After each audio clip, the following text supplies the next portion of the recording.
इसके बाद महाराणा प्रताप मानसिंह को ढूंढने निकल पड़े, जिसने उनसे कहा था कि अगली मुलाकात युद्ध भूमि में ही होगी। जैसे ही महाराणा प्रताप ने मानसिंह को देखा, महाराणा का चेतक घोड़ा मानसिंह के हाथी के ऊपर जा चढ़ा।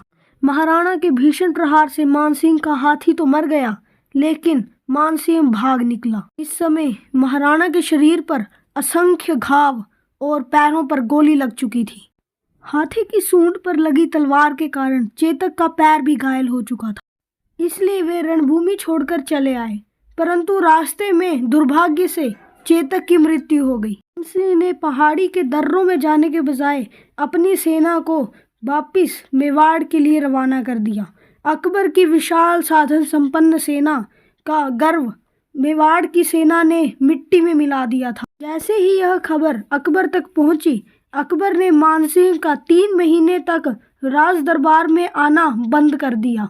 उनके वेतन, घर, संपत्ति आदि जब्त कर ली गई। इसके बाद महाराणा अपनी सेना के साथ कुंभलगढ़ में ही रुक गए। इतने बड़े युद्ध का पासा महाराणा की ओर ही था, परंतु उनका खजाना भी खाली हो चुका था। इसके 4 महीने बाद ही अकबर ने शहबाज खान के नेतृत्व में एक विशाल सेना को कुंभलगढ़ की ओर भेज दिया।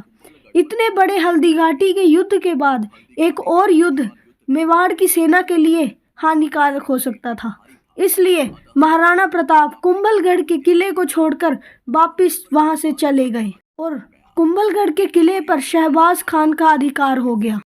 कुछ महीने बाद महाराणा प्रताप ने वापस कुंभलगढ़ के किले पर आक्रमण कर शहबाज खान को हराकर कुंभलगढ़ किले पर अपना अधिकार जमा लिया।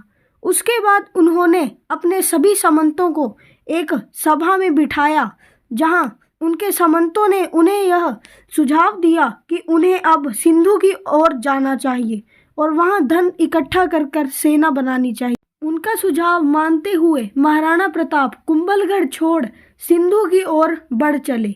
इस बीच उन्होंने 2 बार मुगल सेना के साथ लड़े और मुगल सेना को वापस पीछे हटने पर मजबूर कर दिया।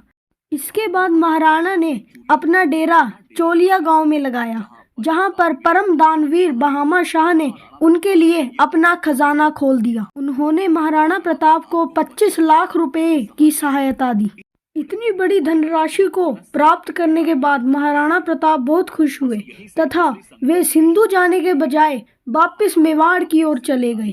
इसके बाद महाराणा प्रताप ने तिबेर के किले पर आक्रमण किया, जहां पर महाराणा प्रताप के पुत्र ने अकबर के चाचा सुल्तान खान पर भाला फेंका, जो कि उनके घोड़े सहित आर पार निकल गया और 36,000 मुगलों ने महाराणा प्रताप के सामने आत्मसमर्पण कर दिया और तिबेर के किले पर भी केसरिया ध्वज फहरा दिया।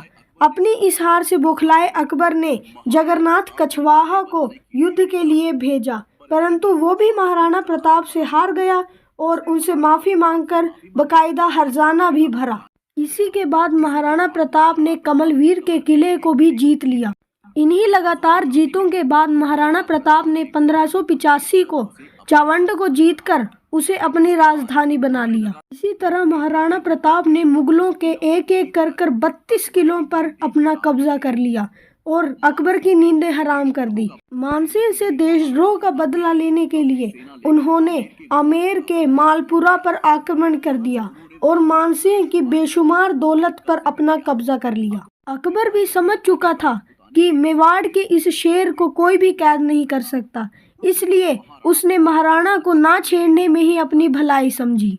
इसके बाद 12 सालों तक महाराणा प्रताप ने मेवाड़ पर ऐसा राज किया कि मेवाड़ के व्यापार को 4 चांद लग गए और मेवाड़ की खोई हुई चमक वापस लौट आई। 19 जनवरी 1597 में 57 वर्ष की उम्र में महाराणा प्रताप शेर के शिकार पर निकले थे और वहीं धनुष की प्रचंडता को खींचते हुए वीर शिरोमणि महाराणा प्रताप स्वर्ग सिधार गए। तो यह थी वीर शिरोमणि महाराणा प्रताप जी की कहानी। अगर आपको ये वीडियो अच्छी लगी हो तो इसे लाइक और शेयर करें और चैनल को सब्सक्राइब कर लें और ऐसे ही हिस्ट्री की मज़ेदार वीडियो देखने के लिए हिस्ट्री ग्लैंसेस को सब्सक्राइब कर लें।